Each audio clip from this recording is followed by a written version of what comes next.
नमस्कार। प्रेम दिवस की बहुत सारी शुभकामनाएं, बधाइयाँ और साथ में यह भी एक इच्छा कामना सबके लिए कि सबके जीवन में प्रेम आए। बहुत ही सुंदर प्रेम, ऐसा प्रेम जिसके लिए सब लोग चाहते हैं कि काश एक प्रेम। प्रेम के बिना जीवन अधूरा है। और आज जो मैं कहानी आप लोगों को सुनाने जा रही हूँ, अब आप लोगों ने उसको पढ़ ही लिया होगा, अगर इस तरह से पढ़ा जा सकता होगा लाइव के साथ। तो आज मैं कहानी सुनाने जा रही हूँ गहरे प्रेम और उसके साथ कर्तव्य बोध और विवेक दोनों। प्रेम, कर्तव्य और विवेक में कोई फांक नहीं है, कोई विरोधाभास नहीं है। कर्तव्य बोध और विवेक के साथ भी बहुत गहरा प्रेम किया जा सकता है। बिल्कुल ऐसा प्रेम जिसमें आदमी फना हो जाए, ऐसा प्रेम किया जा सकता है। तो ऐसी ही एक प्रेम कहानी है हमारे बहुत ही प्रिय साहित्यकार जयशंकर प्रसाद की, पुरस्कार। एक लाइव के वक्त मुझसे कहा भी गया था कि मैं पुरस्कार सुनाऊं, और जब मैं इस बार आज प्रेम दिवस पर, वैलेंटाइंस डे पर, मैं जब डिसाइड कर रही थी कि मैं कौन सी कहानी सुनाऊंगी, तो मुझे पुरस्कार से बेहतर कोई कहानी नहीं दिखी। बहुत ही कोमल, बहुत ही सुंदर, और जैसा कि मैंने कहा कि प्रेम में विवेक और कर्तव्य का लोपन नहीं होता। अगर इसके साथ प्रेम हो तो वही प्रेम है, सच्चा प्रेम वही है। सिर्फ कर्तव्य नहीं, उसके साथ विवेक की बहुत ज़रूरत है।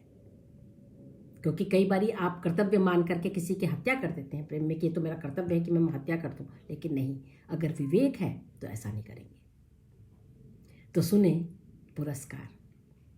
बहुत सुबह, एकदम बहुत सुबह, आद्रा नक्षत्र के दिन में, यानी यही जून जुलाई का महीना, जून का महीना, आद्रा नक्षत्र है, यानी कि बारिश होने वाली है। ऐसे में बहुत सुबह कौशल की गलियों में बहुत चहल पहल हो गई। इतना अंधकार है, और उस अंधकार, ऐसा अंधकार जिसको पढ़ते ही शमशेर की वो कविता याद आती है। प्रात नभ था बहुत नीला, शंख जैसे, बहुत नीला, एकदम काले की तरह का नीला। ऐसा अभी पौनी फटी थी, अभी प्रात का वो वाला नभ था। तो ऐसे समय में चहल पहल है कौशल की गलियों में, और एक हाथी पर एक महाराज जो कौशल नरेश है वो चढ़ करके, और उनके साथ बहुत सारे लोग जो उनकी मंत्री हैं, उनकी सेना के कुछ सदस्य हैं, इस तरह के बहुत लोग जो राजा के साथ चलते ही हैं। ऐसे बहुत से लोग, उनके सेवक आदि चल रहे हैं, और गलियों में लोग खड़े हैं, फूल बरसा रहे हैं उन पर। धीरे से उसमें हल्का सा, जरा सा, जैसे कि सूरज ने हल्के सा झांका, तो वही वाली बात जैसे कहेंगे भोर का नभ, यानी भोर हो रहा है। जब वो चल करके वहाँ तक पहुँचे, राख से लीपा हुआ चौका अभी गीला पड़ा है। शमशेर की कविता को पंक्ति दर पंक्ति मुझे याद आती रही जब मैं जयशंकर प्रसाद की वो कहानी पढ़ रही थी। और उसी समय फिर जब आगे बढ़े, जय जयकार, महाराज की जय हो, महाराज की जय हो, उत्सव का माहौल है, एकदम उत्सव का माहौल है। कौशल नरेश सब प्रजा को वर्ग की ऐसे, मतलब अभयदान और उसकी मुद्रा में, और प्रणाम करते हुए चले जा रहे हैं। और फिर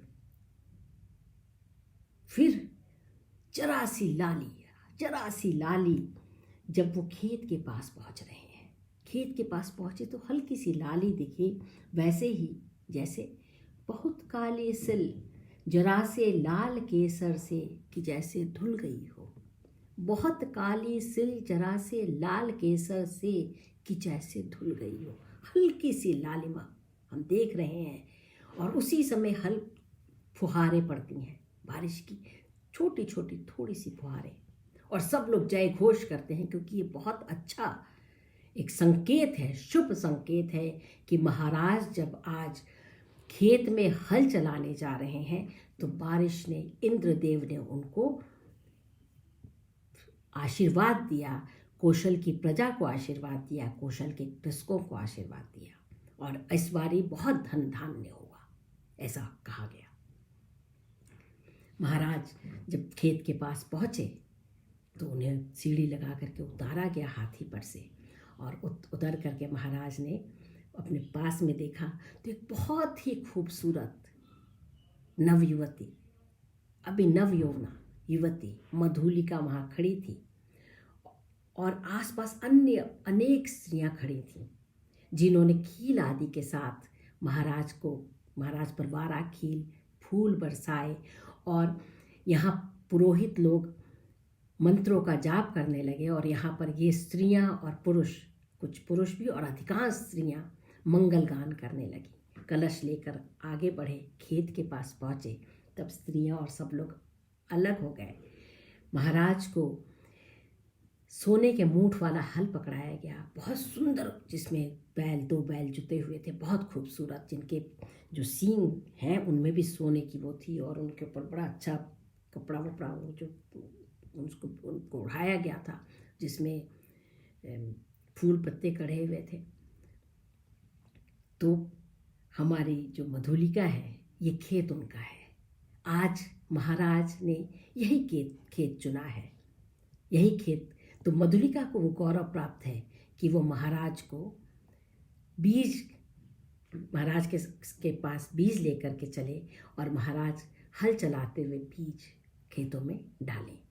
तो महाराज मूठ पकड़ के हल चला रहे हैं, और मधुलिका ने कोशेय यानी कि रेशमी वस्त्र धारण कर रखे हैं, उसके बाल उड़ रहे हैं, हवा चल रही है, बाल उड़ रहे हैं, तो अपने वस्त्र आदि भी संभाल रही है।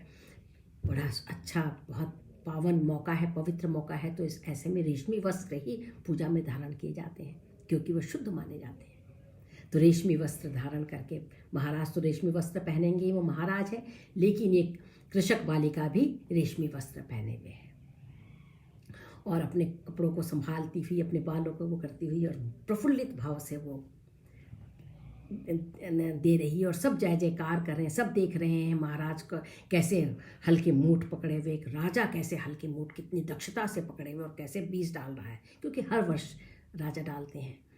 लेकिन एक युवक है जो घोड़े पर खड़ा है, क्योंकि ऐसे अवसर पर आसपास के जो राज्यों के नवयुवक और बहुत लोग आ जाते थे देखने के लिए, ये बहुत बड़ा उत्सव है कौशल का ये।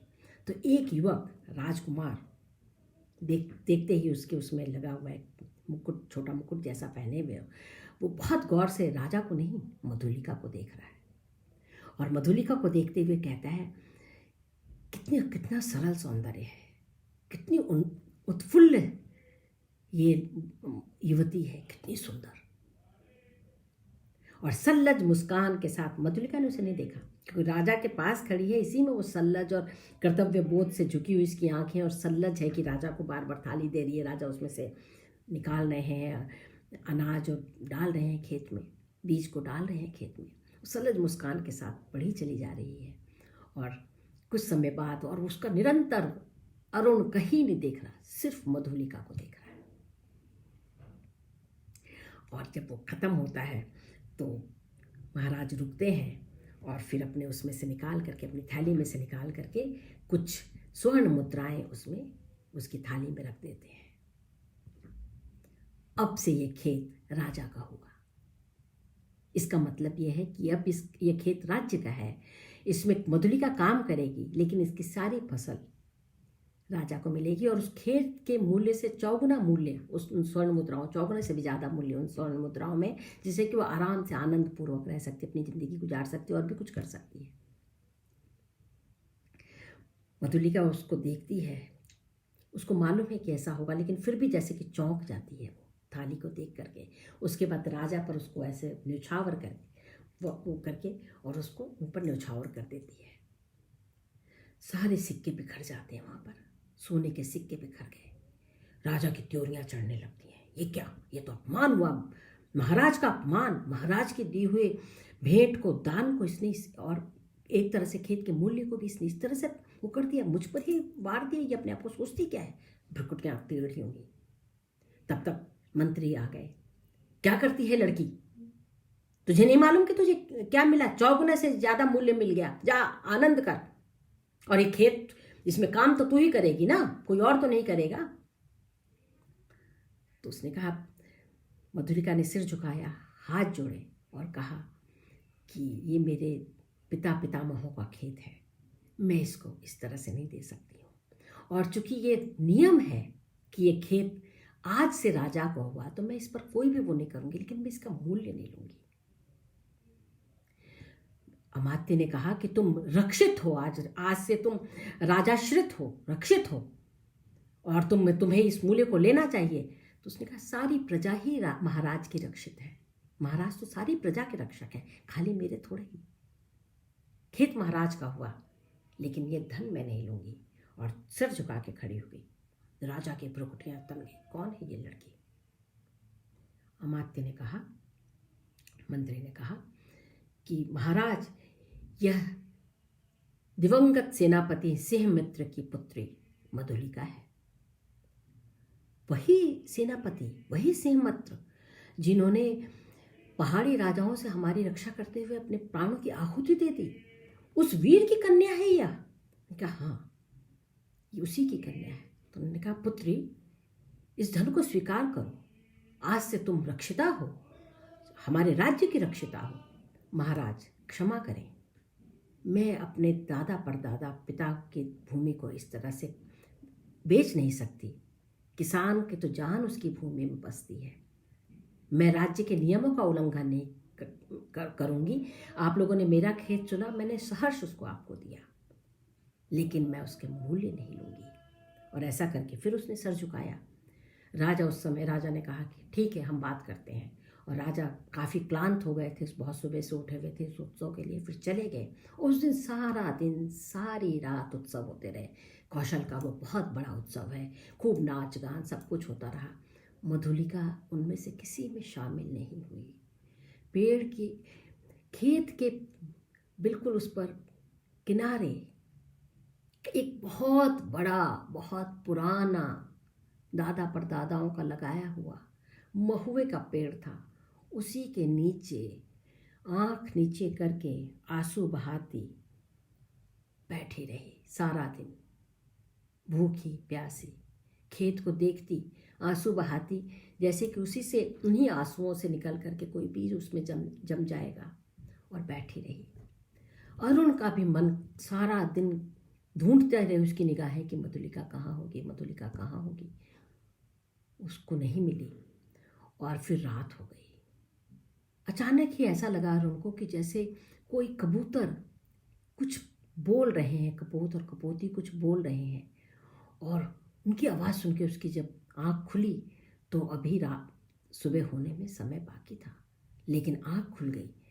और मधुलिका का वही मुख उसको जब याद आया तो तुरंत ही वो वहाँ अपने जो उसका जहाँ सोया हुआ था वहाँ से निकला और सामने ही घोड़ा जो बंधा था उसका सुंदर अरबी घोड़ा उस पर चढ़ा और चल पड़ा।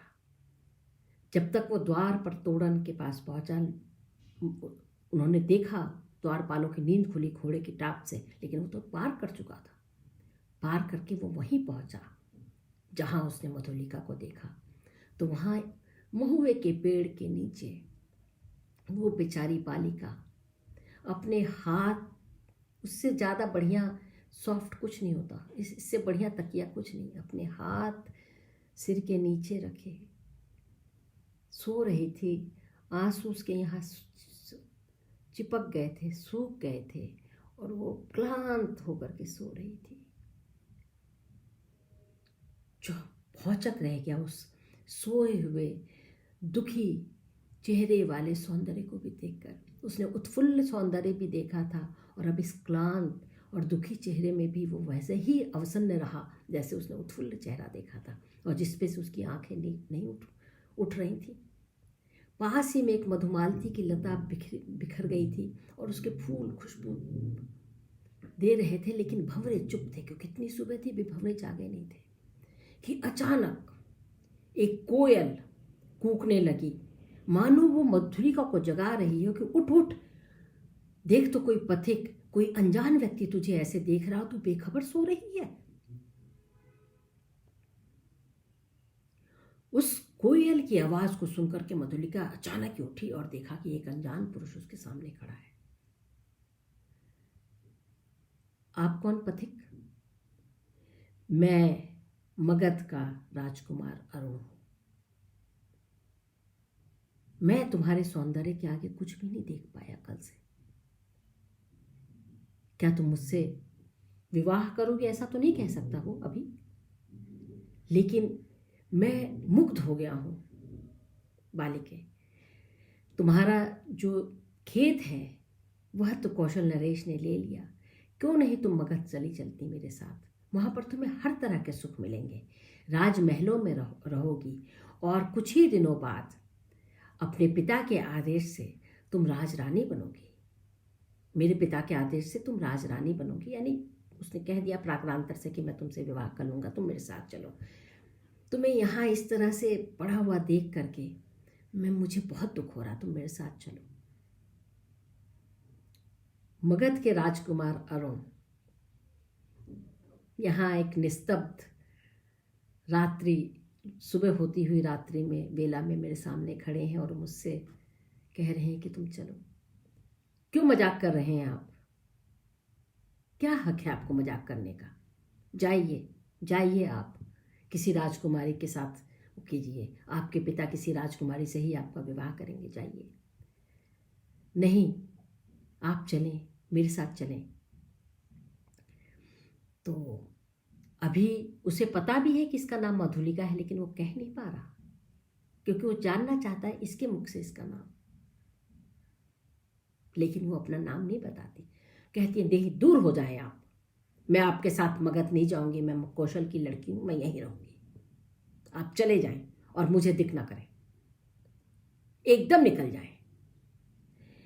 बहुत अपमानित महसूस किया राजकुमार था, जिसके वो प्रपोजल पाने के लिए लड़कियां और नवयुवतियां मतलब बाट जो होती थी कि वो किसी तरह से उनकी तरफ मुस्कुरा कर देख ले, और ये कि यह किसान की लड़की बेटी जो उसे इस तरह से दुत्कार रही है, बहुत अपमानित हो गया, चेहरा उसका काला पड़ गया। और उसी समय हल्के सी सूरज की पहली किरण जिसको कहते हैं वो पड़ी, और उसकी वो जो पहली किरण का जो हल्का सा वो था, उससे उसका मुकुट जगमगाया, और उसी के नीचे उसका काला पड़ा हुआ चेहरा मधुलिका ने देखा। लेकिन उसी वक्त वो पीछे मुड़ा और चला गया।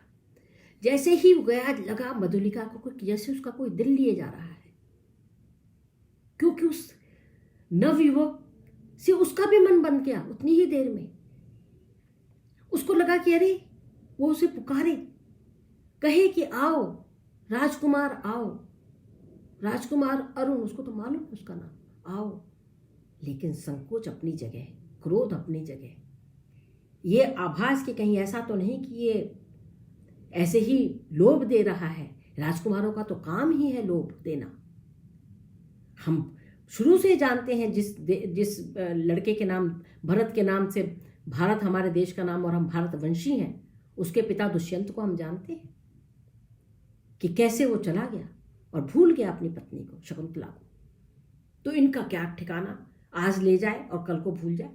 यहाँ तो मेरा अपना घर है, मेरे अपने खेत है, मेरे अपने लोग हैं, मेरा अपना राजा है, मैं सुरक्षित हूं। इसने अपनी परीक्षा थोड़ी दी थी, ये तो कह रहा था चलो ना, ऐसे नहीं होगा। इतने द्वंद, इतने उसके साथ दूर तक, जब तक कि घोड़ा ओझल नहीं हो गया, और घोड़ा दौड़ाता नहीं ले गया था। उसको भी कहीं उम्मीद थी कि शायद मधुलिका आवाज दे दे, शायद पुकार ले रुको, शायद कह दे। धीरे धीरे घोड़ा ले जा रहा है, धीरे धीरे, और जब दूर जाकर ओझल हो गया तो मधुलिका वहीं खेतों के नीचे, वहीं अपने पेड़ के नीचे खेत के पास बैठ गई, और एक जो डंडी सी पड़ी थी उससे वो अपने उकेरने लगी खेत में कुछ, गोया अपना भाग्य लिख रही है। अब मधुलिका दूसरों के खेत में काम करती है, वो अपने खेत में उसका आखिरी वो उकेरा हुआ अपने भाग्य रेखा खींचता हुआ आखिरी दिन लोग दूसरों के खेत में काम करती है। जो कुछ मिल जाता है, वो जो खाना वाना मिल जाता है, रूखी सूखी उसको खा लेती है, और जो उसके पितामहों ने जो लगाया था पेड़ महुए का, उसी के नीचे उसने एक झोपड़ी बना ली है जिसमें कि वो सो जाती है रात को। 3 वर्ष बीत गए और वैसा ही बादल भरा मौसम, सावन भादों का बादल भरा हुआ मौसम, कड़कड़ा रही है बिजली और और कड़कड़ाती बिजली में वो बार बार कहती है कि नहीं, ऐसा ना हो कि मेरी झोपड़ी आज इसमें से पानी टपक रहा है कहीं ढह जाए। इतनी तेज बारिश आ रही है, अंदर बारिश गीली हो गई है, ठिठुर रही है, कांप रही है, किसी कोने में दुबक गई है, कुछ भी सूखा नहीं बचा। और 3 साल में आज पहली बार उसे अरुण की याद आई। अगर वो उसके साथ चली गई होती तो क्या जीवन यही होता, इतना विपन्न, इतना निराश्रय कि बारिश से भीगने के लिए एक जरा सी ठौर नहीं है मेरे पास। कब ये झोपड़ी ढह जाए यह नहीं मालूम, और उसके बाद पेड़ भी गीला हो गया और वह भी बादल की तरह हो गया है, जिससे वो पेड़ नहीं बादल है ये जो बरस रहा है, इतना घना पेड़ भी बरस रहा है। हाँ, अब मेरा क्या होगा? क्या अरुण सचमुच में मुझसे प्रेम करता था? अगर वो प्रेम ना भी करता था, महज आकर्षण ही था, तो क्या मैं उसे अपने प्रेम में बांध ना लेती? क्या मेरा प्रेम उसे गहरे प्रेम करने को मजबूर ना कर देता? मेरी दुनिया अलग होती, मेरी जिंदगी अलग होती। आज हो सकता है मैं किसी राजमहल में होती, कैसा सुख होता। भूखी हूँ, बारिश हो रही है तो कुछ खाने को भी नहीं मिला, और ऐसे में क्या उस दिन मुझसे गलती हो गई है? उफ, बहुत बहुत लगता है गलती हो गई।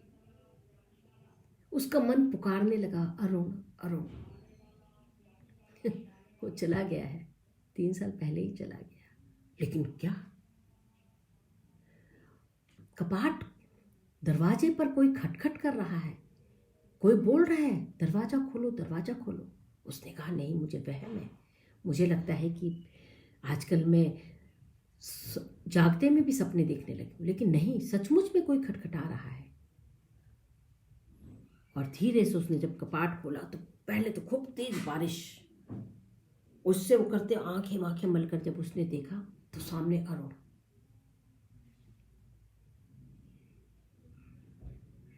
राजकुमार अरुण, मधुलिके तुम। और दोनों एक दूसरे को देख करके खुश हो जाते हैं। मैं तुम्हारा इंतजार कर रही थी, तो क्या तुम सचमुच से मुझसे प्रेम करती हो?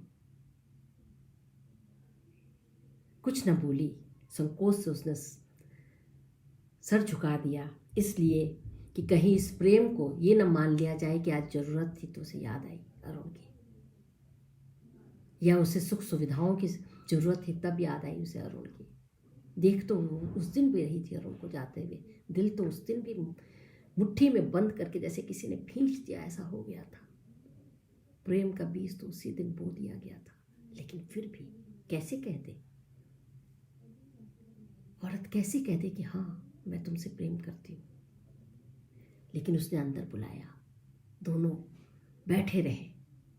सुबह जब बारिश रुकी तो बाहर गए, एक पेड़ के नीचे बैठ करके देर तक बात करते रहे। अरुण ने बताया कि वह विद्रोही है अपने राज्य में, और इसीलिए मगध से उसे निर्वासित कर दिया गया है। वो विद्रोही, निर्वासित विद्रोही है। तो हंसिए, निर्वासित विद्रोही पथिक आज पुनः मेरे द्वार पर। नियति ने हमें एक साथ बांध दिया है मधुलिका, और कहाँ पहुँचता तुम्हारे द्वार के अलावा।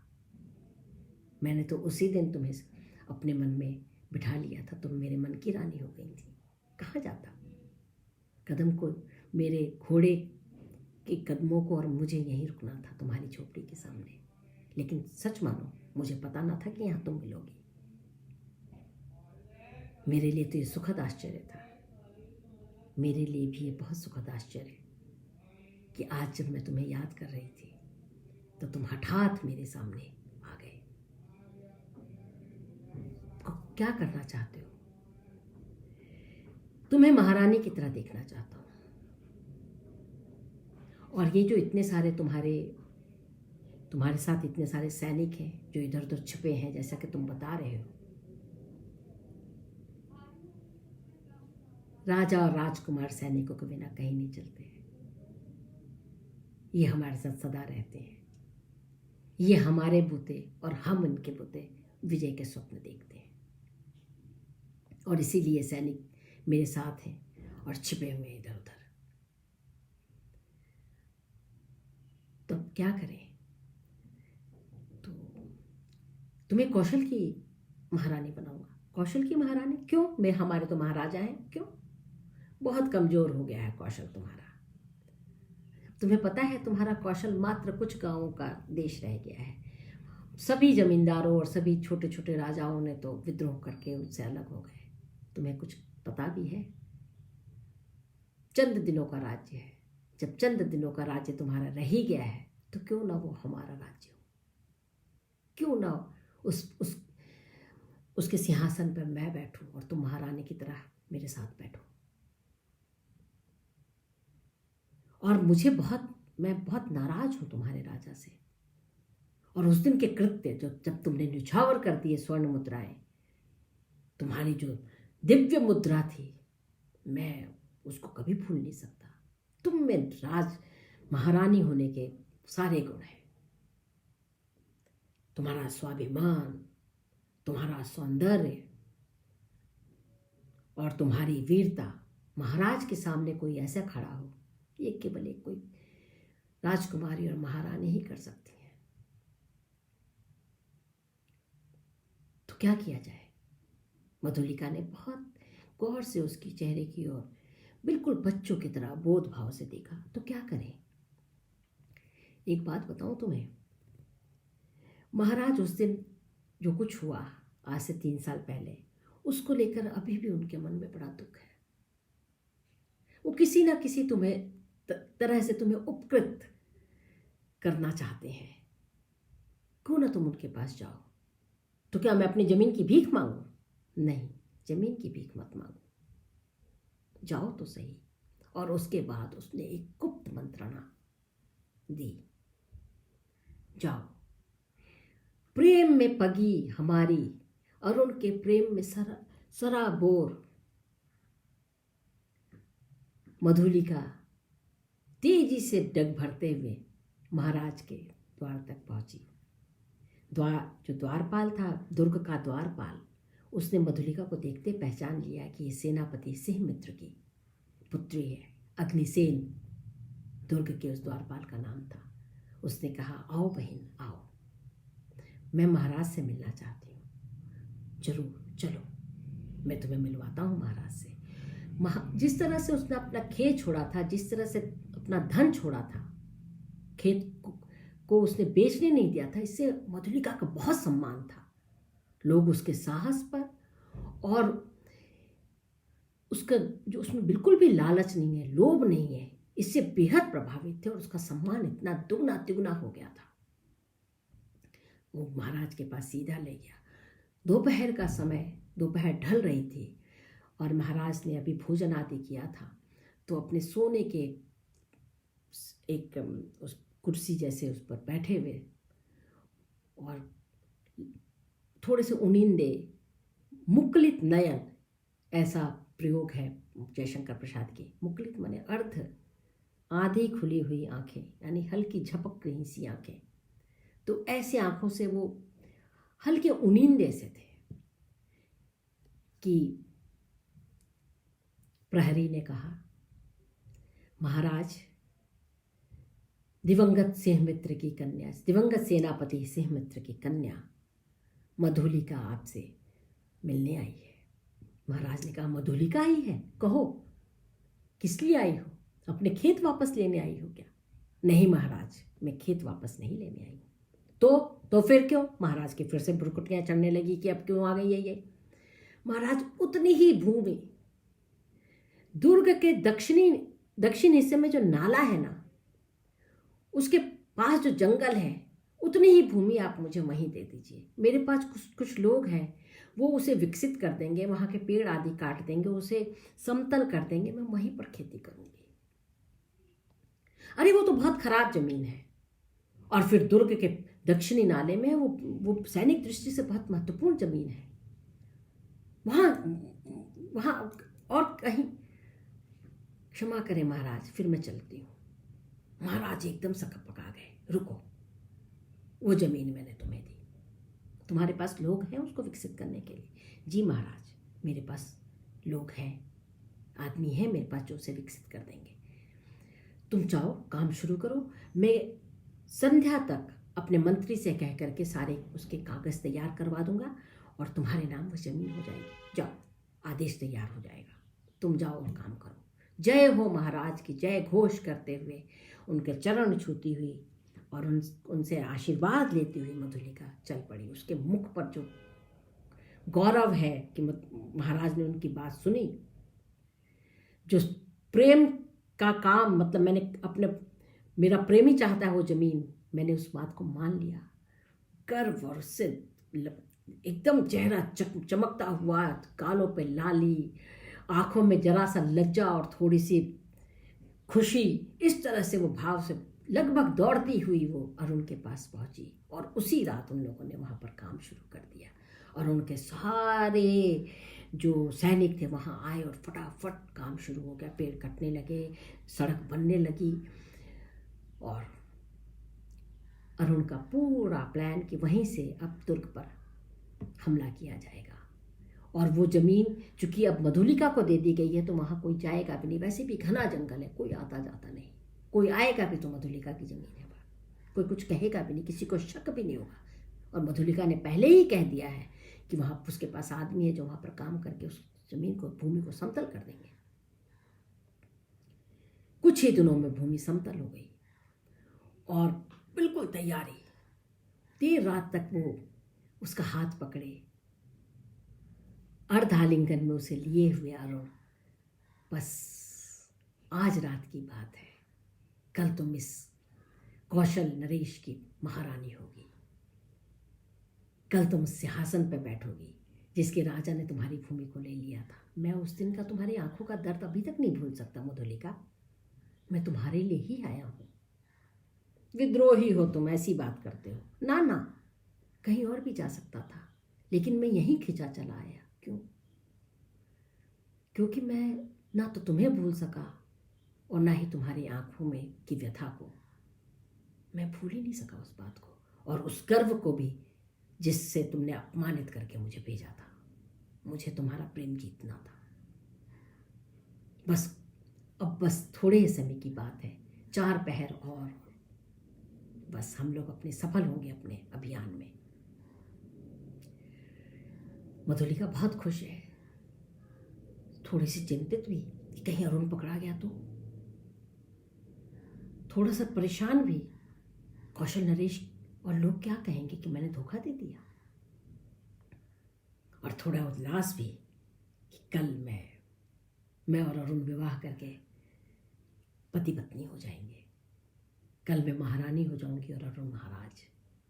अनेक भाव, अनेक प्रश्न, और हर एक प्रश्नों का अरुण धीरे से उसको जवाब दे देता। कैसे जाएंगे, कैसे हमला करेंगे? घोड़े के टाप नहीं करेंगे, पैदल हमला करेंगे, मेरे सैनिक तैयार हैं और कुछ घोड़े भी हैं हमारे पास जिनको कुछ ही लोग बाद में वो करेंगे, क्योंकि घोड़े के टाप से नहीं तो नींद खुल जाएगी, प्रहरी सचेत हो जाएंगे। अच्छा, और अंधेरा नहीं, हम लोगों के लिए अंधेरा कुछ नहीं होता, हम लोगों को आँख रात को भी देखने की आदत होती है। सैनिकों के आँख शेर की आँख होती है, वो रात को ज़्यादा अच्छी तरह से देखती है। अच्छा, तुम मुझे वहीं से लेने आओगे, उस मधुए के पेड़ के नीचे से ही? हाँ, मैं वहीं आऊँगा और सभी गांव वालों के सामने तुमसे विवाह करूँगा, वहीं विवाह करेंगे हम। अच्छा ठीक है, अब तुम जाओ तुम, देर हो रही है, रात भी बहुत अंधेरा हो गया है, तुम चलो। मधुलिका को जाने का मन तो ना था, लेकिन फिर भी देखते हुए और उसे आलिंगन में लेकर के एक शिशु की तरह उसके माथे को सहलाते हुए, गोया उसको आशीर्वाद सा देते हुए। कब युवती माँ भी बन जाती है और कब बच्ची। अभी अबोध बच्चियों की तरह सवाल करती थी, अभी माँ की तरह आशीर्वाद देते हुए मधुलिका मुड़ी, चलने लगी। मन में कोलाहल, पता नहीं क्या होगा क्या होगा क्या होगा। रास्ता भूल गई, और रास्ता भूलते ही ऐसा लगा जैसे उसके पिता पुकार रहे हैं, मधुल, मधु।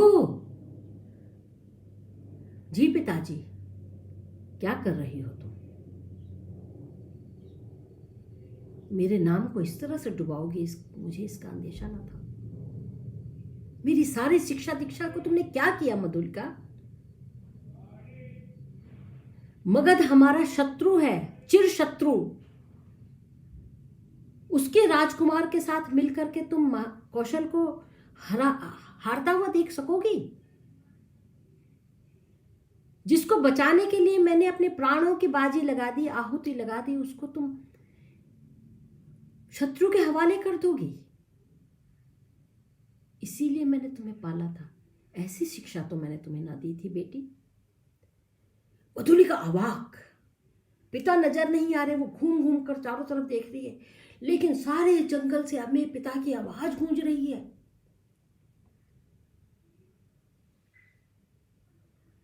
मधुलिका, तुमने मेरा नाम डुबा दिया। आज से तुम मेरी पुत्री नहीं। जाओ जाओ, मेरी आत्मा अतृप्त ही रह जाएगी, मुझे शांति नहीं। मुझे ना पता था कि मैंने ऐसी बेटी को जन्मा है। मुझे तो लग रहा था कि मैंने बहुत धीर, वीर, विवेकी, कर्तव्य बोध से परिपूर्ण बेटी को जन्म दिया है और उसका लालन पालन किया है। मैं कितना खुश था जब तुमने अपनी भूमि को नहीं बेचा। मेरी आत्मा तृप्त थी। मेरे पिता पितामहों की, तुम्हारी माता की आत्मा तृप्त थी, और तुम अरुण के साथ मिलकर यह कर रही हो। मधुलिका बावली हो गई, बैठ करके बाल नोचने लगी कि हाँ मैंने यह क्या किया, हाँ मैंने यह क्या किया। वो दुर्ग की तरफ जाना चाहती है, लेकिन रास्ता बिल्कुल भूल गई है। उसे पता नहीं है कि दुर्ग कहाँ है, उसे याद नहीं है कि महुए का पेड़ कहाँ है, उसे यह भी भूल गया है कि अरुण कहाँ है। वो दक्षिण नाला, दुर्ग के दक्षिण का वो नाला वाला स्थान कहाँ है जहाँ उसके खेत, तथाकथित खेत तैयार हो रहे हैं, सब भूल गई। क्या करे, क्या मार दे। पेड़, पास के पेड़ में सर धुन रही है कि अचानक घोड़े की टाप सुनाई पड़ी। अनेक घोड़े लगा आ रहे हैं। उसको डर हुआ, भय हो गया कि कहीं ऐसा तो नहीं कि ये अरुण के घोड़े हों और इस तरह से प्रवेश कर रहे हों। हाँ, कुछ भी हो, मर जाऊं भले ही मैं शत्रु के हाथ, लेकिन अब मैं घोड़े के सामने खड़ी हो जाऊंगी। खड़ी हो गई। वहां से दूर से सिपाही बोल रहे हैं, हटो, भगो, कौन है, कौन है। लेकिन वो खड़ी है, और एक प्रौढ़ व्यक्ति जो घोड़े के उस पर सीधे पीठ लिए हुए और घोड़े की बलगा को ऐसे पकड़े खड़ा है, और हाथ में एक नंगी तलवार लेके खड़ा है। कौन है बालिका, तुम कौन हो? आवाज और उससे वो पहचान गई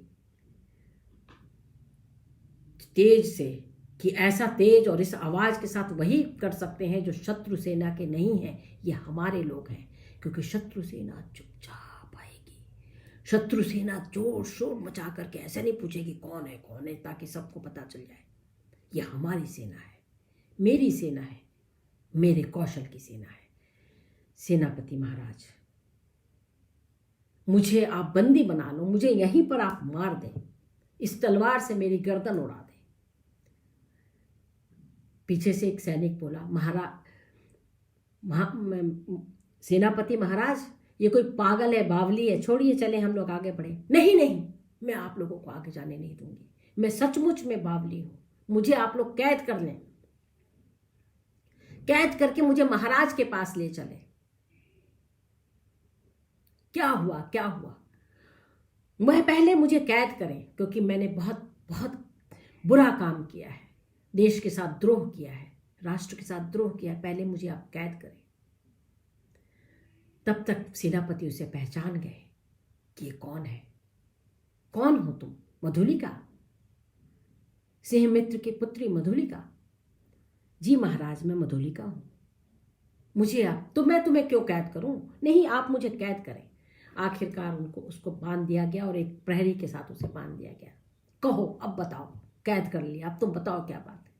महाराज, दुर्ग के दक्षिण नाले के पास से आज रात को कौशल के दुर्ग पर हमला होगा और आप मुझे ले चले महाराज के पास। बाकी सारा वृतांत मैं उन्हीं को सुनाऊंगी। शीघ्र सेनापति ले गए। जल्दी जल्दी घोड़े दौड़ाते हुए लोग दुर्ग के पास पहुंचे और उसके बाद वहां पर हमारा अग्निसेन द्वारपाल, उसने सेनापति को भी देखा और मधुलिका को भी। क्या हुआ सेनापति? सेनापति ने कहा, कितने सैनिक हैं दुर्ग में? 200। तुम 80 मेरे सैनिक और 100 उन सैनिकों को लेकर के दक्षिणी नाले के पास जाओ। दुर्ग पर हमला होने वाला है। देखो, बिल्कुल आवाज ना हो, बिल्कुल चुपचाप जाना था ताकि शत्रु को पता ना चले कि हमें उनकी मंशा का, जो वो करने जा रहे हैं, उनका पता चल गया है। कोई मशाल मत लेना, एक भी मशाल ना चले, अंधेरे में चुपचाप जाओ।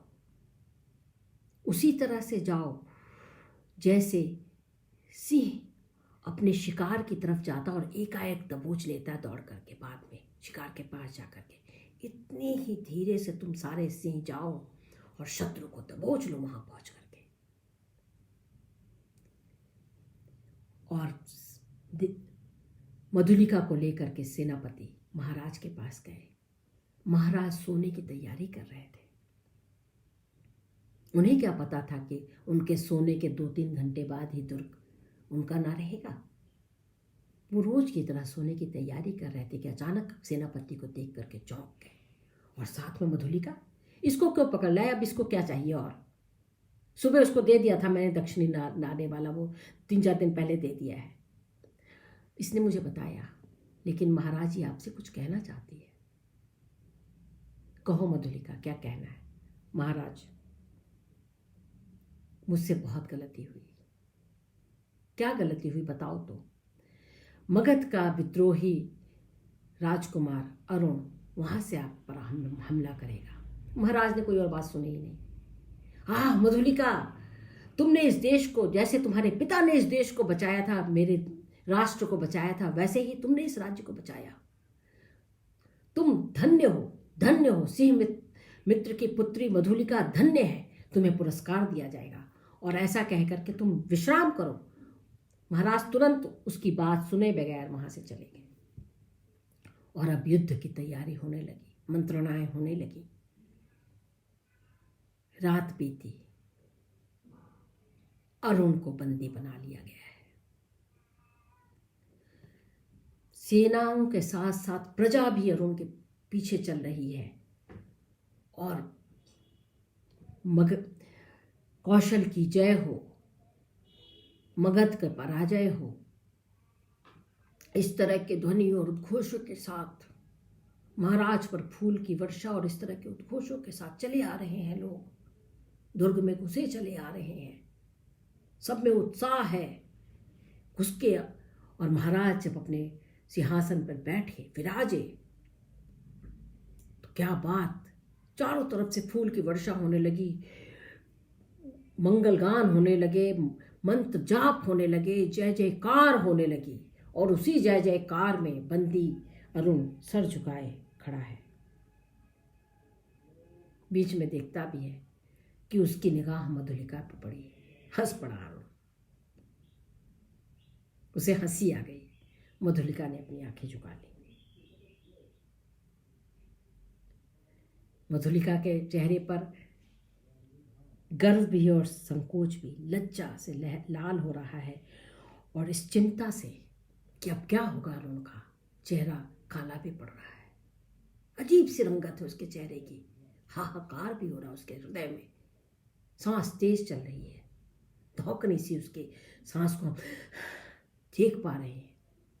कम से कम अरुण तो देख ही पा रहा है, वस्त्रों के आवरणों के पार से देख रहा है कि कितना विचलित है मन, लेकिन उस गर्व को भी देख रहा है, आंखों में झलक पड़ते गर्व को भी देख रहा है, हल्की सी उल्लास को भी देख रहा है, हंस रहा है अरुण, एक वीरों की हंसी।